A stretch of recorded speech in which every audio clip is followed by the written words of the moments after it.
G'day everybody and welcome back to another exciting episode of Spitting Bricks with Jono. I'm here with a German Lego master, all the way from Germany, of course, obviously. Dirk, how are you? Welcome to the show. Yeah, hello. Yeah, thanks for having Oh, me. it's a pleasure. Great to see you. It's great to see you. I'm really excited to be able to talk to Lego masters from around the world because even though we share the hobby of Lego, we've all had different experiences on the show based on the cultural differences, and I'm really keen on exploring that. So I guess we'll start with how you got into how you got into Lego. So can you remember what was your first the first moment you got into it? I can't remember the exact first moment, but funny enough, I was asked by Lego Germany to participate in a YouTube channel thing, and they asked similar questions, and I digged out an old photo, and if I can share my screen, does it make sense? Then I'll share that with you. Just have to see how I can do that in this app. I think I might have to. Sorry. Well, I could probably add it in. You can edit this, yeah. You can. Maybe you can edit this later. I prepare myself now. We can wait a second. So this was it. Now the photo. Here we go. Wow. You can see the photo. That was me at a Christmas day somewhere in the early 1970s, and maybe the people who are watching this can recognize the train, and maybe they can see the year when it was. So I don't know if I think the number cannot be recognized. So that's me under the Christmas tree with my brand new Lego set, and actually I have a similar set here because I bought it because I didn't keep any of the old Lego with me. Yeah. I can't see you anymore. So if I stop sharing again, how can we do that? Yeah, Skype is not mine. There we go. Got you back. Okay. Oh, wow. Look at that. I'm not 100% sure. So I bought this later, right? Wonderful. To kind of, get the memory back, right? And so it's all in there. Oh, look at that. In its box still. Amazing. In its box, yes. Built in the box. Yes. Wonderful. Yeah. That's cool. So tell me about your experience on Lego Masters. Like how did it go for you? Okay, I have prepared a lot of pictures, but maybe you can edit them in later. That might be easier. We'll just forget this. You'll get your story first. Yeah. Yeah. So here's the thing. Can you see the shirt? Yes. 10 years about Scareback. Yes. Scareback. Maybe some have heard about Scareback. It's for me the most important gathering of Lego fans in the world. It's happening in the south of Denmark, so Lego being a Danish company, and it's happening for many, many years already. And as a child, I built a lot of Lego, but then I had my dark ages, or maybe not fully dark, but not so active anymore. And as soon as I got back into it, which was more like due to the kids and so on, I then started also to look for people, adults, to do the same thing. And I ended up at an online community in Germany called 1000 Steine, 1000 Bricks. Germany's first and at the time biggest online Lego community. And then the first thing that I did event-wise was to go to Scareback, actually. That was in 2012. Right. And every year you find a lot of Lego enthusiasts who become friends. You just become friends, right? All the time. You meet new people, become friends. You meet the same people again, wonderful, right? You meet them at least once a year. Yeah. And so I met my partner in crime, Jörg. Jörg comes also from Germany, but from a different city, a few hundred kilometers away from here. So we actually met through the Lego event, through Scareback, and he wanted to be on Lego Masters. And I said, no way, I'm not doing that. I'm not going to do that. Another friend of mine, whom I share my Lego room with, asked me before, and I said no. And he had to find someone else, and he actually became the first Lego master in Germany. Wow. So you could say I could have regretted it, but I didn't regret it. So the reason was the channel that in Germany that would air Lego Masters, they are private TV. Right. They also do shows like Temptation Island, or I don't know if you've heard of these crap things, right? Or what's currently actually being recorded in Australia, I'm a Celebrity. These kind of things, right? Yes. And when I was a student in the 90s, they did also did shows or reports about nerds, right? But in the negative sense of the word. Yeah. So I felt like, no, I don't want to be on a channel that would probably not take it serious enough. But then he convinced me. How did he convince me? Scareback means party. Party means a lot of alcohol involved. So I said yes at some point. I can't remember anymore. and that's how I ended up on Lego Masters. Well, a long story. Sorry. So so you said you refused the call initially. So how did participating in the show, how did it change the way that you view Lego? Yeah. Yeah. So when you are a mocker, you are very much, you want to do the detail, or you want to do a lot of research. You want to get into it, deeply into it. When you're on a Lego show on TV, you don't have the time for it, right? So it's literally like you see on TV. They give you a task, they give you a few moments to think about it, and then you start building. Literally a few moments, right? Well, yes. Normally, it's just like a few minutes, right? Yes. And you have to think about what you build, what your story would be looking like, maybe how you could build it, which kind of bricks do you have, because of course you don't have all the bricks that you might need, right? So you have to become creative in every way, also in how to minimize, right? So your requirements, you have to shrink them. And that's one of the learnings. So if I have to build something for a show, it doesn't scare me if I'm running out of time. I can still improvise, right? I can do something. It's amazing how quickly different. You can build if you have to. Yeah. No, that's interesting. Thank you for that. I appreciate it. It's very different than mocking, isn't it? Like, and I think what I noticed, I learned about Lego Masters is that I learned how to build big quickly by the end of it, right? But initially you're doing like you say all the little details, and you can step back and go, it's like tiny. Then you realize that you can just go and build much bigger. Yeah, right. And so how would you say that your Lego building style or your technique has evolved since being on the show? Well, I don't think it has so much impact. I'm not the most creative person, so I had Jörg, my partner in crime, as my creative part, right? And he came up with a lot of ideas. He was also better at building like figures and like objects which have nice form, shape. I'm more the guy who likes to build architecture, and so so that is a bit different to Lego Masters. So the main change is really what I described. I would now build faster if I need to. Yeah.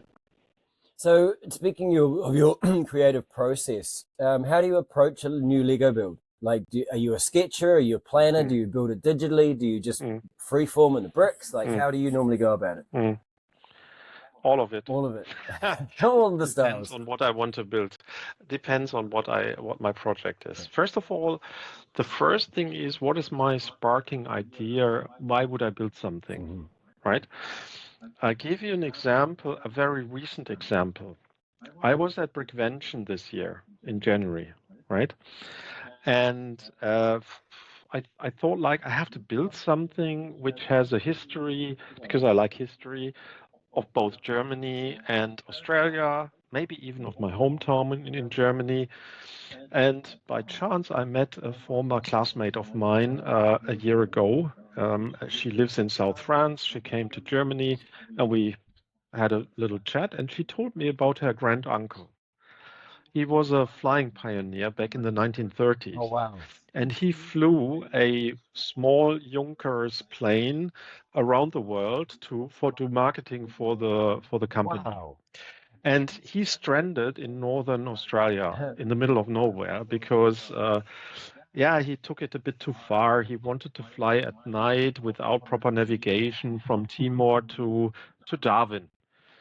He lost directions and he ended up somewhere in the outback without water and food. Oh no!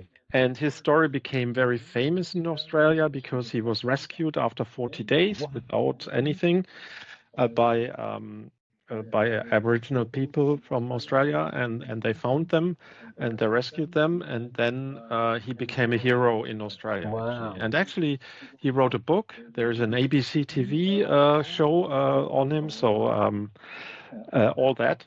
And that sparked the idea of building something that has to fit my suitcase, Yeah. right? Because Yeah. I have to Traveling on a travel. plane. And then I did research. I found pictures. I watched the TV show. Extremely boring. They've put it in 6 parts, what you could have done in one. Yeah. Because it's from the 1980s, so it was a different way of TV, right? Much slower. And so I did a lot of research, and then I also found some plans of the plane. So and then I started. Yes, I start. What I do often is when I need to have the dimensions right, I take Excel and put the picture or like a sketch of it on Excel to have the grid, to have the brick sizes, right? And then see how that plane would look like in dimensions, and then I start building free. That's a cool approach. I've never heard of that one before. And I started this kind of approach when I did architecture builds, right? Then I get sketches. For instance, I've built a building from the Copenhagen airport, which was designed in the 1930s by a famous architect from Denmark. And his architecture office is still working, still in existence, Wilhelm Lauritsen. And I wrote them an email and asked them for whether they have a plan of that building. And they sent me their plans. Wow. They sent me their plans, right? And so I could use it then for sketching it and then having the layout for the building. This is how I usually work. And then most of it I built free when I build. And sometimes like this airplane, when I have areas where I have to buy certain parts that I don't have, then I sometimes build in Brickling Studio. Right. Just to avoid that I need to buy parts which I later on don't need. Yeah. Right. That's an interesting approach. That's very unique. Can you? So on the show, I haven't actually seen the German show. I need to find a copy of it somehow. So if you know where I can find one, I'd be quite interested. And if you could teach me how to speak German as well, that'd be quite useful. So can you describe a build on the show that was particularly challenging, and how you and your teammate were able to overcome the challenges? Oh, I'd rather want to talk about my favorite build. Okay, then let's do that instead. We can do that. Yes. So we were asked. So they gave us a plain mini golf track, right? It was pre-built, the track itself, and then they said in a competition before you could choose a continent, right? A continent that then which you would then have to build something on top of this plain mini golf track. Right. Our continent was Africa. Okay. So, and in this case, we got the task the day before we built. So we had one night to think about what we want to build. Now, is that better or worse, do you think? Well, that's the question, right? It's both. It's both. It's a problem because you come up with so many ideas. You have a continent, right? Yes. You could build so much, right? Elephants, lions, forest, whatever. So we had a lot of ideas. We had a lot of elements for the mini golf track, but it turned out we didn't have the time. We had 10 hours, which sounds a lot. But then in the end, Jörg was building a lion head this size, where the ball would roll through his mouth, Right. and then the mouth would close, Yes.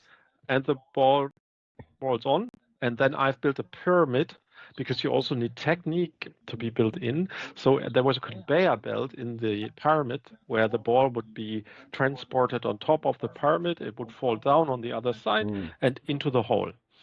And it was stopped in the back by a desert, right? So that was one of our favorite builds. And then funny things happen during the building, right? Like Jörg said, I think I'm finished with the head. And I said, no, you haven't got the ears of the head, and you haven't got enough hair around it. No, he said, it's enough. Oh, comes the brickmaster along, or brickman, or however you call him, the judge, right? And says, oh, Jörg, that looks nice.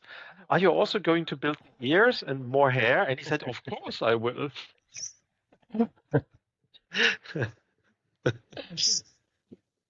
Yeah. Fantastic.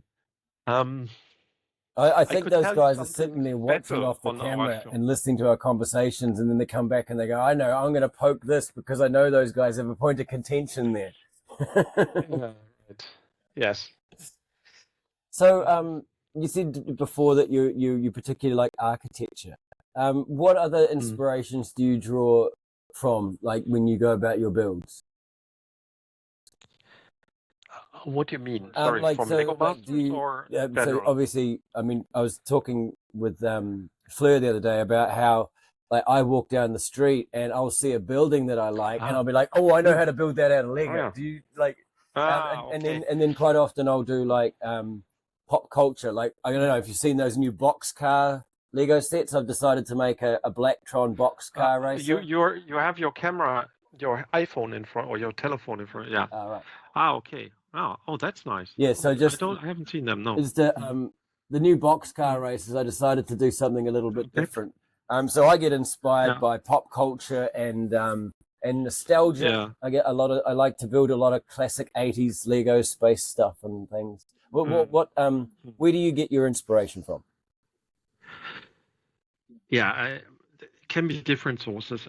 An example was I never thought I would build an airport, but I did build an airport. And the reason was, when my kids were smaller, we went to a museum in the Netherlands which had airplanes. And they also had a replica of an old airport building in life size. Yeah. And I felt like, oh, that's an interesting architecture. We can build this nice in dark red plates, 1x2 plates, right, to resemble the bricks of the wall, right? So I even had some talks with the museum guys, and they were also interested, and we talked about maybe displaying it there. And then then I started building that building. And you can't just build an airport building without planes, without tarmac, and that, right? So it became a huge project, right? That was the inspiration. The bad thing in the end was they didn't want to display it because in their shop they had fake Lego sets of airplanes, and they didn't want real Lego. That's a shame. Yes. It sounds amazing though. So so when you're building things, like, how do you go about balancing the creative design versus the structural integrity? Obviously, if you're building something large, it's going to have to, withhold the elements. Well, it's a learning curve. When I started building Lego, I didn't think enough about structural integrity and transportability. Right. So it always turned out at events that I had to rebuild a lot, or that I only put it up once. So when I now start building, I always build modular and in a way that it survives. Yeah. So what I also do is I connect the modules, and the modules always have the size of a Euro box. You know, there's a format for a box. Yes. Is it like 80 by 60 or 80 by 40? Or 60 by 40? I don't know. And I cut base plates. I cut base plates so that the modules fit exactly into the box. And the modules have Technic beams, and in the Technic beams I have neodymium magnets.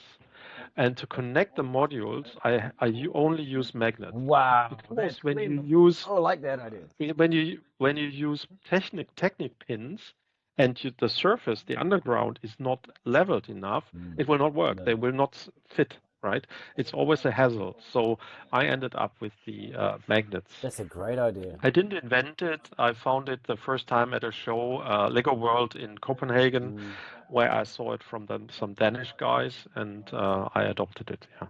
I saw a build recently down in the South Island, and they had the whole thing is massive. It's like it's a giant Alice in Wonderland thing, and it's like the size of a coffee table or larger. But what they did is they've got each of it on base plates, but they managed to do like a tongue and groove thing. So they had like a tab with that, and they kind of rounded it, and then it just, when they put them together, they just kind of slid them together. So it was just like a tab fitting in a slot type thing. It was very clever. But it's amazing. I mean, my very first Lego show, I traveled 2.5 hours to.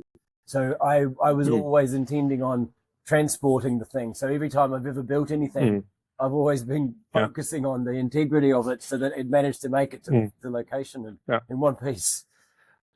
Yeah, I travel a lot to Lego events all over the place. So usually in Europe, but as I just mentioned recently, I was in Australia. Yes, I saw that. Melbourne. Yeah. Yeah. And that's the other part of Lego Masters, was that making new friends. Yes. First on the show with the other contestants. Then what I liked a lot was the interaction with people at shows who recognize you. Yes. And I had a lot of fun with them. And they treat you like a member of their family because you've been in their house, on their TV, in their lounge, and spent so much time with them. So, you know? It's wonderful. What I did with little kids was, when they couldn't realize that I was the guy on TV, I said to them, "Hey, I think I saw you on TV." I say to them, right? So that they think I can see them when they're sitting in their living room. Oh, that's delightful. So, speaking of Lego Masters again, what was your most memorable moment for you on the show? Besides that, I can tell you, and you have to use that picture that I'm going to send. Okay, yeah, I'll definitely do it. The picture, the best moment was actually later on when they aired it. I could see the faces of astonishment when we returned to the show after we were already out of the show. Right. And when you see the other contestants seeing us coming back in, that's super memorable. So what happened? We had built something, and then they told us we're the worst and we would have to go out, and we couldn't believe it. We felt like that's not just right. It's not that's not right. So they sent us out, and on the way out, I already had a conversation with my partner, building partner Dirk, and he said, Dirk, this is not. Can't be. How can that be? And I said, Jörg, wait a minute. I have a feeling that something will happen. Yeah, expect the unexpected. We have the shutter door, right? Yeah.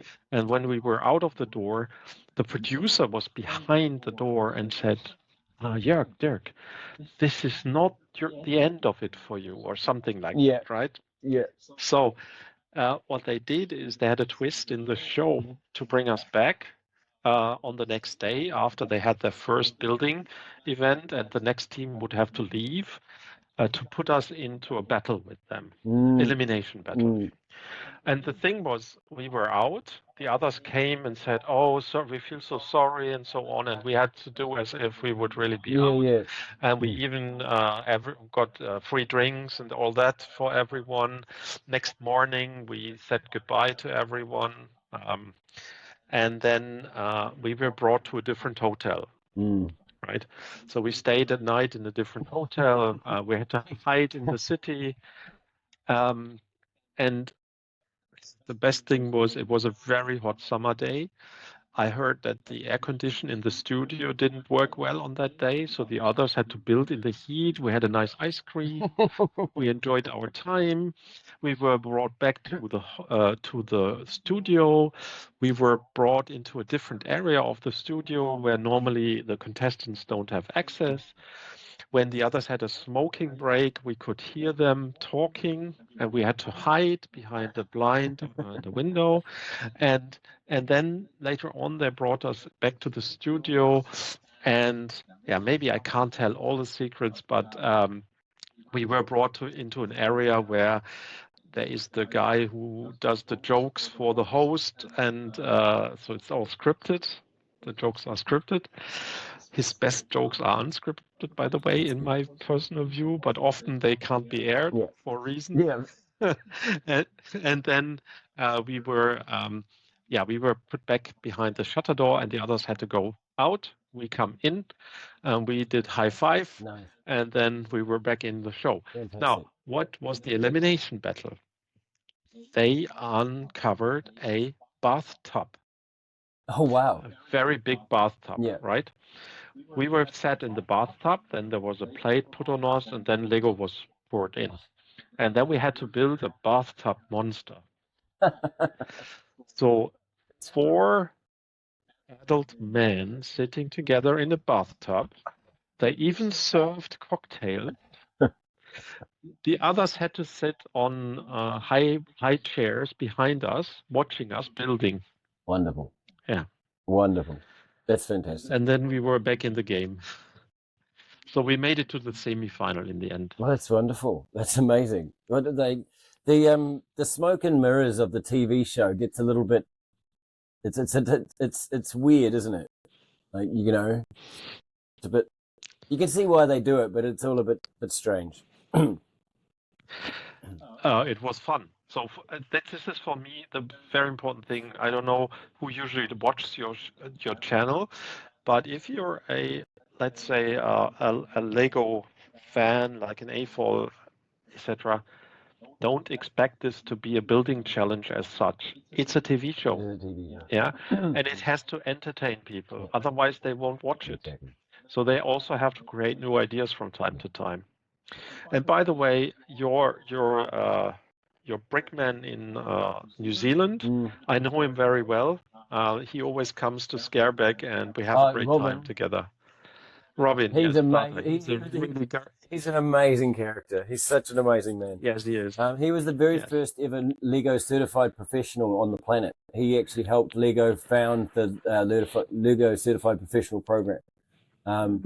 It was what I loved about our show and meeting Robin is that during the show, Robin was very professional and he was under strict instructions not to communicate with us because we would find out bits of the story and stuff like that. But as soon as the show had finished ending, he came down to the green room and it was just like sitting with another AFOL, just like blah blah blah blah blah blah blah, talking Lego. You know, he's such a wonderful human being. This is also something special about Jörg and me on the show. The judge, so the brickman in Germany, René, is a good friend of us. Oh, right. Now you would think that would make it easier. No, it's make it harder. In my view. They hold you to a higher standard, right? Your friend, well, that's it. It's like my building partner on Lego Masters. I think one of the reasons I was so good is because every time I'd go, oh, look, this, and he'd be like, bro, you can do better than that. And I'd be like, yeah, I can do better than that. You know, your friends they're always honest with you if you got good friends. Yeah, you didn't challenge me enough, maybe. So one of the weird things that we've spoken about on the show is the time pressure. Like, how did you find ways of managing the time pressure and the stress whilst building on the show? Oh, um, yeah. I think one thing that you should have is a good condition. Like you should be sporty in some way because it's a lot of running and You're pressure. just You have standing to on be your feet fast for a in whole day, building, right? standing on your feet the whole day and finding the bricks quickly and all that.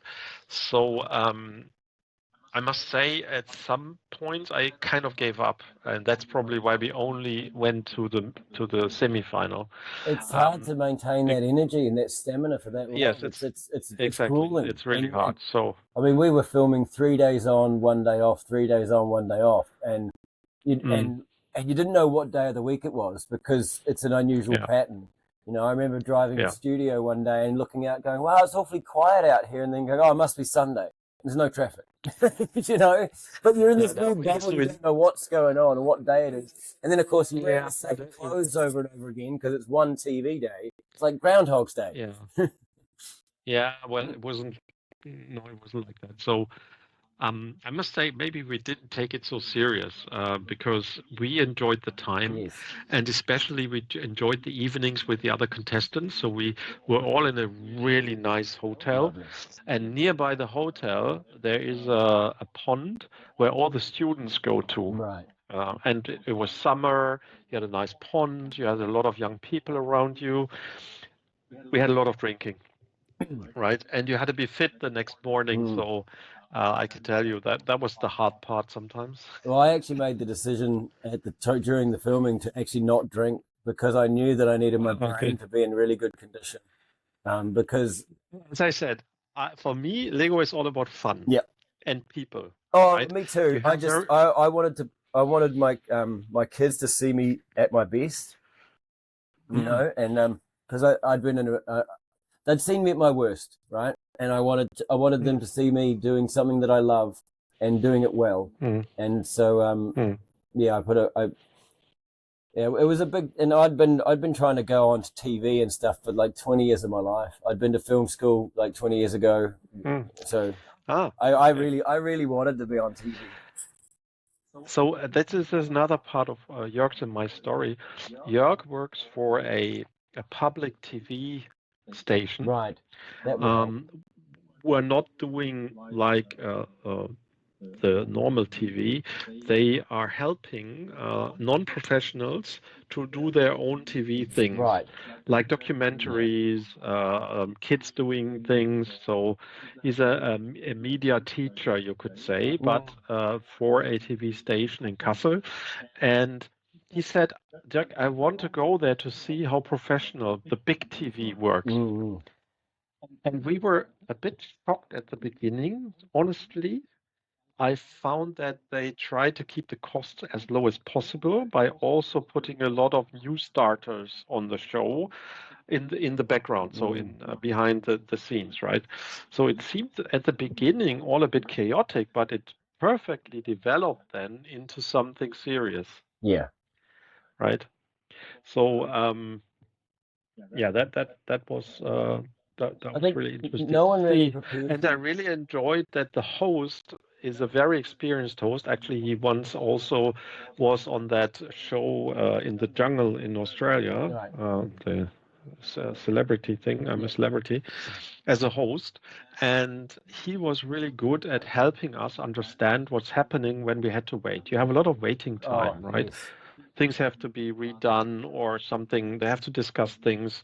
You also have the producing company and the TV channel team, which you never see, by the way, mm, and they are discussing things, right? How it should turn out and so on. Um, and so he was always helping us to understand that why we're just waiting. yeah. Well, I think that's handy because like I was the only one on set that had actually had any kind of TV or film experience, being on Lord of the Rings and Avatar and Mm. Mm. TV commercials and stuff. And yeah, I found myself doing similar things and kind of just explaining what's going on because Yeah. it is a very different experience, and I think nothing prepares you for actually being on camera. Mm. It's an unusual experience, a very unusual experience. So I guess how, so what's the impact of Lego on your life? How has it impacted your life beyond the show? Okay, that all started before the Yes. show, right? So as I said, since 2012, I'm an active fan of Lego events and so on. But you've The talked about impact of how, the obviously yeah, being recognized by fans and being recognized yes, by the kids. Like, how does that? that was that's the fame you have for the first year, maybe, Yeah, yeah. right? Then it Doesn't goes a little last. bit down. No. It doesn't last, at least not in a country like Germany. Maybe in the US, it's a bit different. But Jörg and I found it worthwhile to promote Lego Masters at the show with other people. So we go to other events, we talk about Lego Masters, we talk about our experience, we motivate Lego Masters participate to other Lego Masters participants to do something with us. So both in Scareback and also now at Brickvention, we had Lego sending us posters with the golden brick, like hundreds of posters, and we got Lego Masters to sign the posters. And then we handed them back to the Lego Masters participants who signed. So in Australia at Brickvention, I think we had 22 Lego Masters from Australia and New Zealand to sign the posters. I saw that, yeah. And then everyone could take like 3 or 4 posters home. Plus we gave some to other participants of the show. Right. Yeah. No, that, I did see that. You guys, like, how many autographs did you have to sign in the end? Around, was it 200? Oh, wow. I think 200, yes. Good effort. So what role do you think Lego plays in fostering creativity and problem solving? Yeah, the kind of, we call them automatic binding bricks, right? The bricks as such, they are really great for that purpose, right? The creativity is also coming from the fact that you have a limitation. Yes. So you have a limited amount of different shapes and so on. Give you an example. I was at a Comic-Con after the show, and I had nice encounters with those role players and so on. And then there was a lady coming to me. Oh, Dirk, I saw you on the show, so great. And we talked to each other, and she told me about her Lego room, and that she only builds sets. And I said, why do you only build sets? Why don't you build something on your own? Yeah, I am not creative enough. I said, look, wait. This guy over there sells Lego bricks. I'm sure he gives us 2 sets for free. I know these guys, right? So we had Easter Bunny sets, right? And I said, now, you and I, we will each build a reindeer from the bricks from that set. And we both had a wonderful reindeer in the end, right? So the problem that I see is that Lego as a company is not doing enough to foster creativity by using the bricks different to what's in the set. I agree. And that's something that shows like Lego Masters can maybe foster a little bit. I think it's also the problem that a lot of the builds that come out now from Lego are really, really, really good. And, you know, I like some of the builds that, like, I've got the Ages of the Space Age one. I'm not going to pull that apart because it looks really nice as a single piece. What I try to do when people say to me, how do I get into Lego? How do you get into Lego? I said, you go and do the 3-in-1s. You get create a 3-in-1s, and you learn 3 ways of how to do something, and then you build a 4th. Because, exactly, you know, because that reminds me of old Lego. Because I remember the boxes in the 80s where you'd get the set, and then on the back you'd have alternate builds, and you'd have to reverse engineering them using your head. And then, of course, the instructions were like, what's different between these 2 pictures? There were no, like, pretty outlines and stuff. I think it was a lot harder for us back then. Yeah. You didn't have so many steps also in the instructions. So what I sometimes also did is when my kids were smaller and we wanted to build something for a show together, I said, okay, let's take the 3-in-1s creator set and build a beach landscape, right? And I'm much into, I'm also much into monorail. So actually, we have a subgroup in my lug that does monorail, right? The old Lego monorail. And we do community layouts. And everyone can build whatever they want on their layout, Yep. as long as the connections to the next module Line work. up. And so I built with my kids a beach landscape. I've put on the beach all the little houses from the 3-in-1s, and we've landscaped around it. It's funny, I did something very similar with one of my shows because I didn't have the time to do something large, but I did have the time. I had all the sets built. I just had to kind of compile them into a scene and add minifigs, and it's amazing how effective that can be. Yeah. Yeah. So a big question. I mean, how have you noticed Lego building affects your mental health? Sorry. How do you find that Lego is good for helping you focus and unwind, and mental health wise? Yeah. It's a great. It's relaxing. So I'm a manager at work, so I have a quite rich day at work, and sometimes when I build, I love it to stack just plates. Right. I love dark red plates because I can brick build houses. Yes. And I can repeatedly do the same and just relax. Yeah. So that's one part of it, right? So you build in your room and you're on your own. The other part, and that's for me the most important part, is meeting people at shows, having fun together, enjoying time together. I've got friends all over the world, I would say. Yes, it's wonderful. Literally. And it's so great, right? And of course, the Lego Masters community is even enriching this because you have even more friends, right? So it's just amazing. Lego's a great connector. It's got amazing clutch power. Yeah, the thing is, you can do both. Yes. You can be introvert and sit in your room and build, and you can be extrovert. It's all possible, right? You have all the possibilities. I think the beauty of it is that a lot of the Lego community do seem to be quite introverted, but then when you ask them about their Lego builds, they actually get quite extroverted. It's quite nice to watch these people come out of themselves and talk about their art. It's delightful. Yes. So you say you obviously you've been in the community for a very long time. What are some of the highlights? So if you had a complete newbie that had never been to a Lego convention and you were trying to highlight the cool things besides the camaraderie and the friendship, what other things do you think are there to look forward to at Lego shows? Well, it's the community. It's of course seeing all the nice builds that others building, and never let them discourage you from building. Yeah, because that's the risk of it, right? You see something amazing and you think like, I can never build that. You don't have to build that. No. You have to find your own building style that you like, and it's good enough. It's always good enough, right? It's not like you have to be the perfect builder in certain way, right?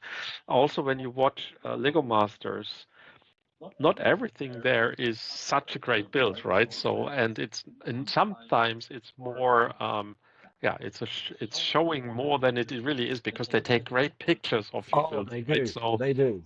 It's it been can hours. look more amazing than you would have thought when you were building it. So yeah, that's important, and really going to the shows and enjoying the time with others, meeting people, and I think the caveat in that is I find it sometimes that people, for instance, Scareback, which is a great thing, a lot of people going there, but I've heard of people who've been there the first time and said, "Oh no, it wasn't good. People weren't open to me. They didn't. I could not reach any people, right? Because they often know each other, so it's not always easy to find contact. So I don't know. Don't let that discourage you when one show doesn't go so well. Go to the next one and try the next one. Yeah. I find comparison is the thief of joy, and the only person you really need to compare yourself with is how good of a builder you were yesterday, and just try and improve on yourself. I mean, I look at other builders, and I spent a couple of years writing for the Brothers Brick, and there's no way you can be intimidated. Like you can't allow yourself to be intimidated by some of the caliber of artists out there, because there are some amazing people out there that have spent amazing amounts of time doing it. And I think rather than being intimidated, be inspired. Like look at it and go, well, how have they done that? Why does that work? Why is that so pleasing? Why do I like it? And what can I emulate from it? So if you had any advice to any future Lego masters, or like what would you say to them to help them improve their Lego creation skills? First of all, there's the AFOL, and there is the people who go on Lego Masters. Why do I say that? I don't think every AFOL has to try to go to Lego Masters. I don't think that should be the target. I think they're looking for characters, they're looking for extrovert, they're looking for design skills, like you said before, entertainment, design skills. Yeah. I think not every AFOL has these kind of design skills necessarily. Of course, you can try to build them up. You can learn how to build sculptures, because you have to be able to build sculptures on the show, etc.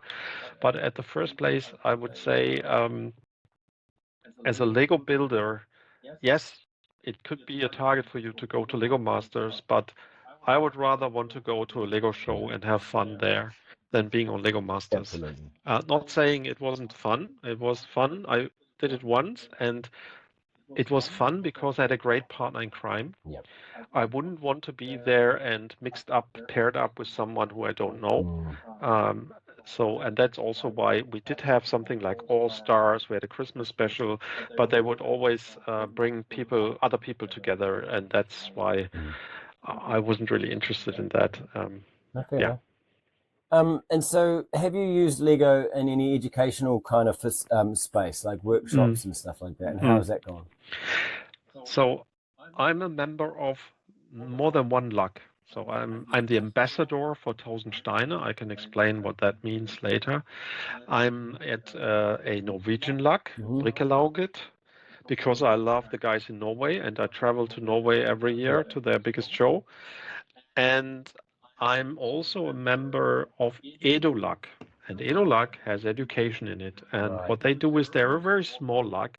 They're focused on one region in Germany only, and they have a lot of teachers, and they try to bring Lego into schools. They do a lot of GBC builds and stuff like that. So, but I'm not so active in this area, I must admit.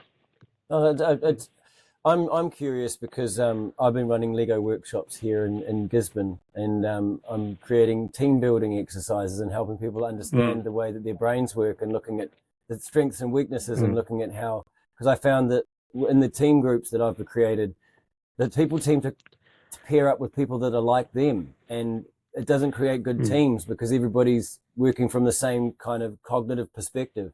Whereas if I mix the teams up and allow then people get a chance to learn the strengths and weaknesses of each other, and learn how to create a better team and get better outcomes.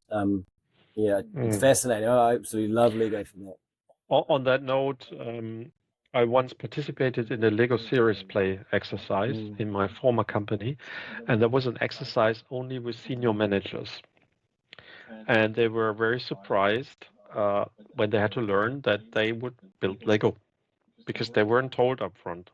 Right? They were put into the workshop, and they were told what to do. And there was, of course, a professional, how do you say, a moderator. Yeah. And we had to build our strategy out of Lego bricks. Wow. And if you know Lego Series Play, it's a wild mix of things in there, right? There's a wild mix. And as a mock builder, you would say, that doesn't work. These things don't fit together. But for this exercise, it works perfectly fine. So it's also like, where are the blockers, right? So where's the elephant in the room? So you have a Duplo elephant for it, right? So you can put the elephant in the room and say, and then you talk about what's the problem? Why is that a blocker, right? So this is the kind of how serious play works. And it's really great for strategic workshops. I think even Coca-Cola has done it before. So big companies are using the method for their That's wonderful. for their stuff. No, that's great. Thank you for that.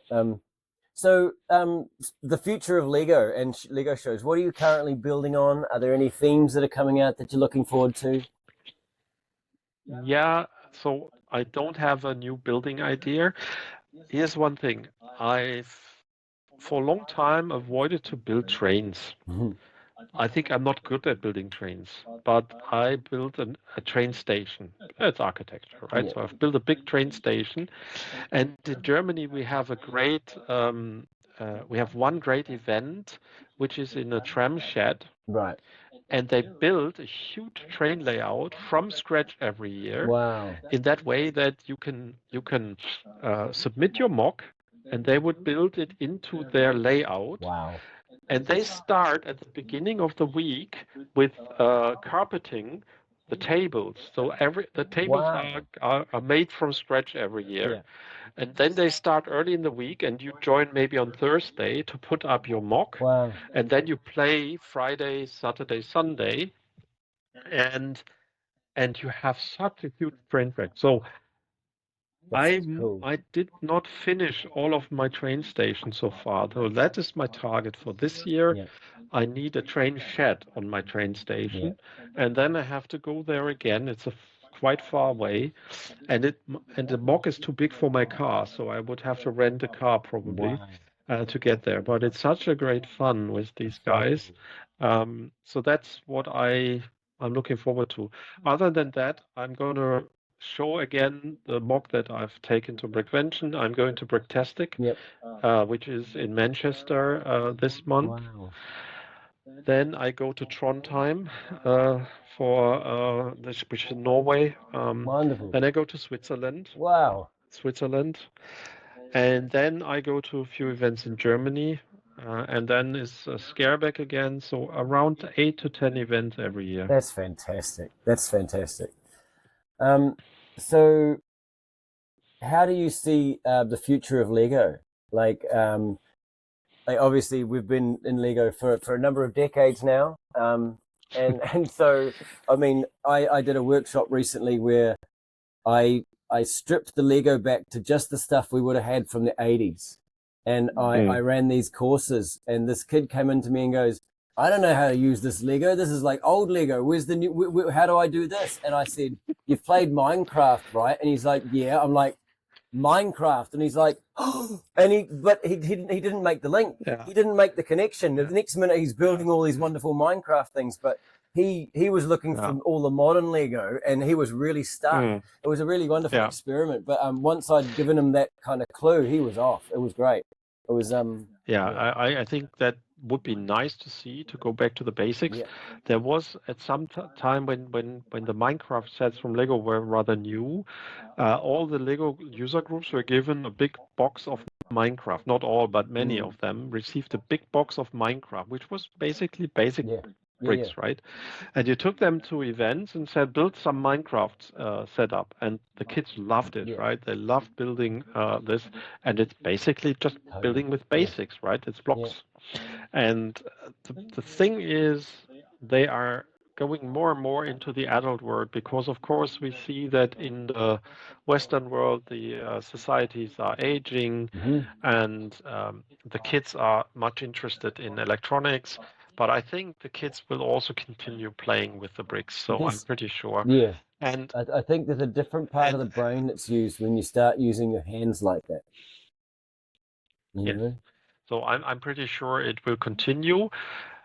For Lego, it will be hard because there's a lot of competitors now on the market. I noticed that. Who have also caught up with quality, especially here in Germany. Some of the competitors are really big. But in the end, it's all plastic bricks, right? So it's all Lego bricks. And I mean, I'm looking forward to see what Lego will bring up for education, for instance, going forward.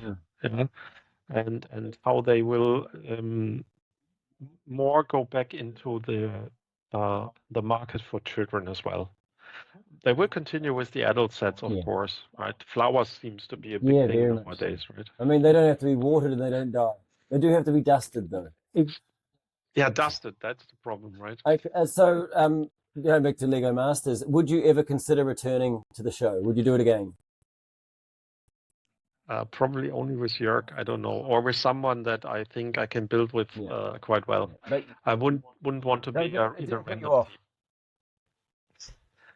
No, of Oh, course that's not. great. No. That's great. Okay, couple more questions. If you could build anything out of Lego without any restrictions, if you had like the most number of Lego bricks in the world, what would you build? Well, I would go for. I started building Napier, right? A Yes. city of your Yes. country. So I would want to continue building it and build this in really big. So my initial plan was like 7 meters long. Wow. Building it in minifigure Yes. scale, right? Wow. I've started already with the water side, beach side of it, but I stopped at some point because I felt like it's too big. The problem are not necessarily the amount of Lego bricks. It's how do I get it to New Zealand? That's a good question. I need That's a a good sponsor question. for But that. we can figure So something out. once I found For those a of you that sponsor don't for know, bringing it, where I'm living, I'm 2.5 hours north of Napier, which is what Dirk's describing. And about 100 years ago, it was flattened by an earthquake. And so it was rebuilt in the style of 1930s, 1940s Art Deco. And it is one of the most beautiful places in New Zealand as far as the Art Deco architecture. yes, And it's just got that wonderful feel. So I can totally understand why you'd want to recreate a 7 meter version of Napier, because it is one of our most stunning cities, simply because of the destructiveness of that earthquake and how they had to rebuild everything in that one style. It looks, and that's the Art Deco style is amazing, right? That's like one of my favorite yeah, generations yeah, of. It's where form, yeah. function, and aesthetics all meet and just kind of combine in this beautiful, really super futuristic way.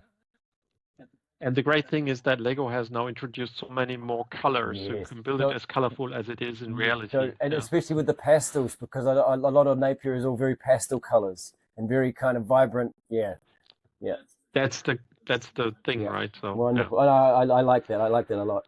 Okay. So here you go. So what's the funniest or the strangest moment mishap you've had whilst building Lego? Well, the funniest was this thing in the bathtub, the building in the bathtub. I'm never going to get an image out of my head now. And you know what? So on our show, Yeah. we were also in lockdown, but we weren't able to go to hotels, so we ended up with Airbnbs. And the Airbnb that the four of us, so there was myself, Dan, Glenn, and Jake were in this one Airbnb, and there was a spa pool. And of course, every day after the show, we'd come home, we'd get some food, and there'd be four grown men sitting in a spa pool talking about Lego. So I can relate to that But story very much. Not on TV. No, I with it, know. right? But So yeah, no, it's a very unusual experience. that was a bit weird. Okay, Yes. so last question: is there a Lego set from your childhood? I mean, obviously the train you had. You've obviously like that's it. That's the one. That's the one I remember. I also remember these old timers, like there was a Rolls Royce Oh this yes, size, I that was think. beautiful. But Or those maybe it wonderful was only this wheels. size, but yes, with the wonderful wheels, with the spoke Yes, wheels. yes. Yeah, that's the ones. Yeah. Oh, that's good. Hey, thank you very much, Dirk. It's been an absolute pleasure talking to you, and I've learned so much about I'm really, the one thing I really regret is that I'm not in Europe and I can't just drop a drop of a hat go to all these amazing Lego shows. My nearest Lego show is Australia, and well, you've been there, so I haven't been to that one yet. I'm going to go to Brickvention next year. But thank you very If you much for come, your time. if you come to Yep. Europe, come to Scareback. Yes, well, I've seen so many people going to Scareback, and I've heard so many stories, and a lot of the people that are on my Facebook friends list are all going there, and I'm like, well, I gotta go one. But thank you very much. I look forward to talking to you again. I'd like to catch up with you again maybe in 6 months and see how you've come, and maybe check on some of the progresses of your builds and that. But thank you very much for your time, and I look forward to chatting with you again. Thank you very Until much. next time, Have a great everybody, day. remember to grab life by the bricks. Bye Thank bye. you.